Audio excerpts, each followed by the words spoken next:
بسم اللہ الرحمن الرحیم۔ چند سوال آئے ہیں، میں انشاءاللہ اس کا جواب عرض کروں گا۔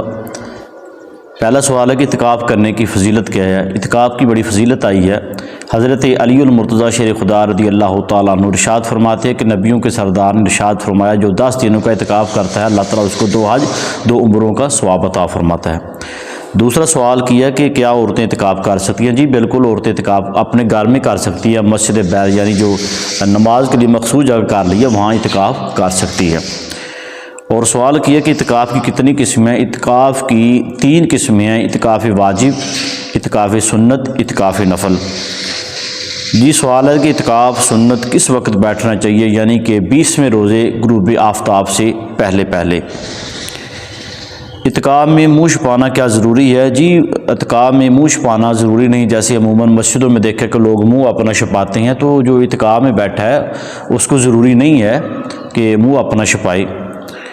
جنازہ یا کسی کی تیمارداری کر سکتا ہے؟ جی بالکل نہیں کر سکتا، نہ کسی کی تیمارداری کر سکتا ہے، نہ کسی کے جنازے میں شریک ہو سکتا ہے۔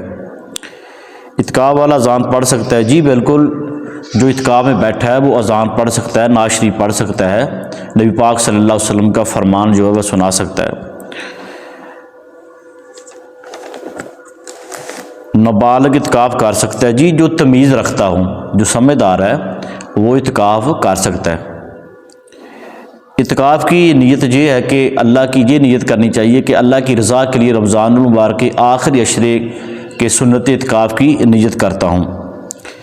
تو سوال ہے کہ شوہر کی اجازت کے بغیر کیا بیوی اعتکاف کر سکتی ہے؟ شوہر کی اجازت کے بغیر بیوی اعتکاف نہیں کر سکتی، شوہر سے اجازت لینا ضروری ہے۔ اگر شوہر نے منع کیا ہے تو وہ عورتیں اعتکاف نہیں کر سکتی۔ اعتکاف جب بیٹھنا ہے تو اجازت لینا ضروری ہے۔ اعتکاف کے دوران غسل کر سکتے؟ جی بالکل، اعتکاف کے دوران آپ غسل کر سکتے ہو۔ اللہ تعالی ہم سب کو صحیح طریقے سے، جس نے اعتکاف میں بیٹھنا صحیح طریقے سے اعتکاف میں بیٹھنے کی توفیق عطا فرمائے۔